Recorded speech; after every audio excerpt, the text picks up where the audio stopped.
আজকে আমরা মার্কেটের মধ্যে যেটা দেখতে পেলাম, নিফটি ওপেন হওয়ার পর নিফটি কিন্তু খুব ভালো একটা হাই তৈরি করলো, কিন্তু সেখানে সাস্টেন করতে পারলো না। ক্লোজিং টাইমে আমরা দেখলাম 26 পয়েন্ট নিচে নিফটি এবং ব্যাংক নিফটি 91 পয়েন্ট পজিটিভে ক্লোজ দিয়েছে। তো নিফটি ব্যাংক নিফটি নিয়ে আলোচনা করব, এর সাথে সাথেই কয়েকটা স্টক নিয়ে আলোচনা করব, যে স্টকগুলোয় আপনারা আমার ভিউ জানতে চেয়েছেন। তাহলে ভিডিওটা শুরু করা যাক। আমি নিরুপমা, শেয়ার শেখো চ্যানেলের পক্ষ থেকে সকল বন্ধুদের স্বাগত জানাই। আর চ্যানেলটি যদি ফার্স্ট টাইম ভিজিট করে থাকেন তাহলে অবশ্যই চ্যানেলটি সাবস্ক্রাইব করে নেবেন আর পাশে থাকা বেল আইকনটা প্রেস করে রাখবেন। আমি ভিডিও আপলোড করার সাথে সাথে আপনাদের কাছে ভিডিওটা পৌঁছে যাবে। তো আজকে আমরা যেটা দেখতে পেয়েছি যে নিফটি কিন্তু ওপেনিং হবার পর একটা খুব ভালো হাই তৈরি করলো, যেটা 23,675 পর্যন্ত হাই তৈরি করে সেখান থেকে সার্ফ সেলিং চলে এলো। লো যেটা দেখালো 23,484, আর ক্লোজিং টাইমে ক্লোজ দিল 26 পয়েন্ট নিচে, অর্থাৎ 23,532। অর্থাৎ গতকালের যে লো ছিল 23,500 কাছাকাছি, তাকেও ব্রেক করে কিন্তু আজকে নিফটির নতুন লো তৈরি করেছে, যেটা 23,484। যাই হোক, ক্লোজিং টাইমে আমরা 23,500 ওপর ক্লোজিং পেয়েছি, কিন্তু নিফটির যে 200 ডিএমআ তাকে ব্রেক করেই কিন্তু আজকে ক্লোজিংটা দিয়েছে।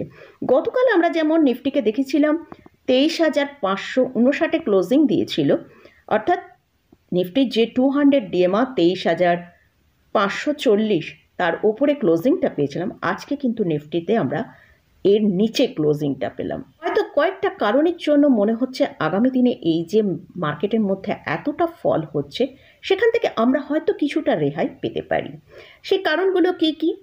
ফার্স্ট হচ্ছে Q2 এর যে রেজাল্ট সিজনটা এতদিন চলছিল, সেটা কিন্তু আজকে শেষ হয়ে যাচ্ছে। এর ইম্প্যাক্টটা আমরা হয়তো মানডে মার্কেটেও কিছুটা দেখতে পারি, কারণ আগামীকাল মার্কেট ক্লোজ গুরু নানকস বার্থডের জন্য। তো সেই ইম্প্যাক্টটা আমরা মানডে মার্কেটে হয়তো কিছুটা দেখতে পারি। তারপর হয়তো এই যে মার্কেটে এতটা সেলিং হচ্ছিল, সেটা হয়তো কিছুটা কমতে পারে। মার্কেট হয়তো একটা সাইডওয়েজ হতে পারে। এছাড়াও সেকেন্ড যে পয়েন্টটা, এফআইসের যে বিক্রি, সেটা কিন্তু গতকালের যে ডেটাটা এসেছে সেখানে দেখা যাচ্ছে 2,500 করোড়ের মতন তারা সেল করেছে। তাদের বিক্রিটা আগের থেকে কিন্তু অনেকটা কমে গেছে। থার্ড পয়েন্ট, যারা লোকাল ফান্ড রয়েছে তারা গতকাল 6,000 করোড়েরও বেশি বাই করেছে। আর ফোর্থ যে পয়েন্টটা, সেটা হচ্ছে আমরা আজকে মার্কেটের মধ্যে এতটা সেলিং আসলেও আমরা মিড ক্যাপ এবং স্মল ক্যাপের ভেতরে একটা ভালো রিকভার দেখতে পেয়েছি। তো আশা করা যাচ্ছে মার্কেট হয়তো সেলিং একদম বন্ধ না হলেও হয়তো এত স্পিডে যে সেলিংটা হচ্ছিল সেটা হয়তো নাও হতে পারে। আর মার্কেট হয়তো এই কাছাকাছির মধ্যে কোথাও একটা সাপোর্ট নিয়ে মার্কেট হয়তো এখন একটু কনসোলিডেশন ফেজের মধ্যে কিছুদিন চলতে পারে। তো নিফটির জন্য এখন যেটা সাপোর্টের কাজ করছে সেটা হচ্ছে 23,500। নিফটি 23,500 ওপরে আজকে ক্লোজিং দিয়েছে। আমরা গতকাল দেখেছিলাম 23,500 কাছাকাছি একটা লো করেছিল, আজকে দেখলাম 23,484 কাছে লো করেছে। যাই হোক, তার ওপরেই ক্লোজিংটা দিয়েছে, তাই নিফটির জন্য এখন যে সাপোর্টটা হচ্ছে সেটা হচ্ছে 23,500। নিফটিকে এখান থেকে যদি আমরা ওপরের দিকে মুভ দেখতে চাই, তাহলে যতক্ষণ না নিফটি 23,750-এর ওপর ট্রেড করে সাস্টেন করছে, নিফটির মধ্যে আমরা ভালো বাউন্স ব্যাক দেখতে পাবো না।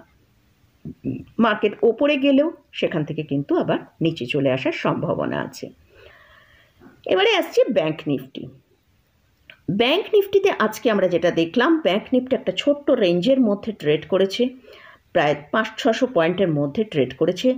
আর একটা জিনিস ব্যাংক নিফটিতে, যে গতকালের যে লো 49,900 ছিল, তার নিচে আজকে ট্রেড করেনি এবং তার ওপরে ব্যাংক নিফটি লো তৈরি করেছে। ব্যাংক নিফটি ক্লোজিং টাইমে যে ক্লোজটা দিয়েছে সেটা হচ্ছে 50,179, 91 পয়েন্ট পজিটিভে ক্লোজ দিয়েছে। আর লো যেটা তৈরি করে 49,939। তো ব্যাংক নিফটির জন্য যেটা সাপোর্টের এখন কাজ করছে 49,900। ব্যাংক নিফটি 49,900-র নিচে ট্রেড করলে ব্যাংক নিফটির মধ্যেও কিন্তু একটা ভালো সেলিং আসতে পারে। তো আজকে আমরা দেখলাম ব্যাংক নিফটি 49,900-কে ওপরেই ট্রেড করেছে এবং সেই সাপোর্টটাকে মেনটেন করেই ওপরের দিকে ট্রেড করেছে। তো এটা গেল নিফটি এবং ব্যাংক নিফটি নিয়ে আলোচনা করলাম। এবার আসছি দুটো স্টক নিয়ে আলোচনা করব, যে স্টকগুলোই আপনারা আমার ভিউ জানতে চেয়েছেন। ফার্স্ট যে স্টকটা নিয়ে আলোচনা করছি সেটা হচ্ছে মাদারসন। এই স্টকের কারেন্ট প্রাইস চলছে 165 টাকা। আজকে এই স্টকটা 3.47% র্যালি দেখিয়েছে। লাস্ট 5 ডেজের যদি দেখি সেই স্টকটা কিন্তু 9%-এর বেশি ডিক্লাইন এসেছিল।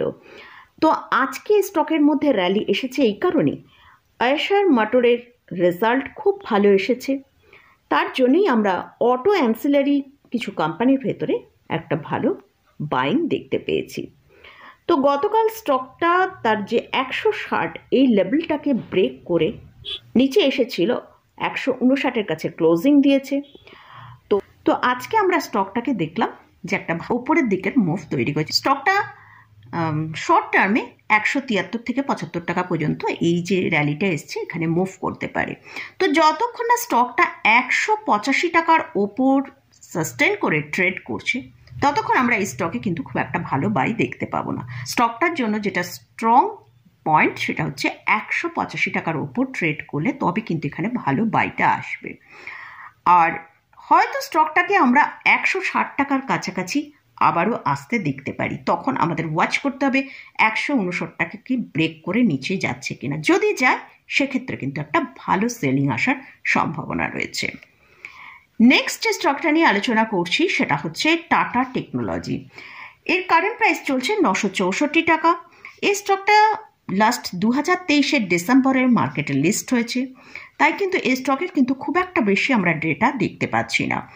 আমরা যদি স্টকটার হাই প্রাইস দেখি সেটা 1400 টাকার কাছাকাছি একটা হাই তৈরি করেছিল, সেখান থেকে স্টকটা 31%-এরও বেশি ডিক্লাইন দেখিয়েছে। তো এই স্টকটা এখন কিন্তু তার লোয়ার লেভেলের কাছে ট্রেড করেছে। রিসেন্ট আমরা দেখতে পাচ্ছি স্টকটা একটা নতুন লো তৈরি করেছে যেটা 954 টাকা। তো স্টকটার কোয়ার্টার 2-এর যে রেজাল্ট এসছে সেখানে কিন্তু যে নেট প্রফিট সেখানে কিছুটা ডিক্লাইন এসছে, তার জন্যই কিন্তু স্টকটার মধ্যেও আমরা একটা ভালো সেলিং দেখতে পেলাম।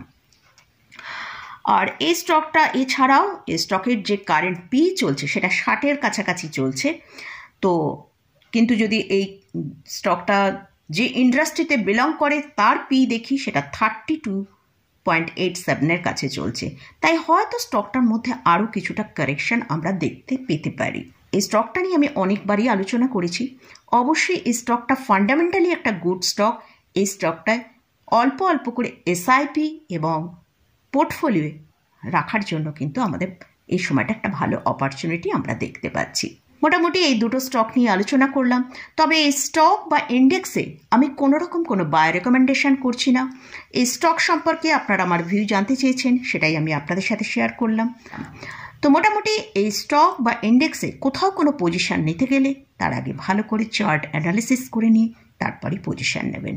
তো মোটামুটি আজকের মতন ভিডিওটা এখানেই শেষ করছি। ভিডিওটা যদি ভালো লাগে অবশ্যই লাইক করবেন, শেয়ার করবেন, সাবস্ক্রাইব করবেন। ধন্যবাদ।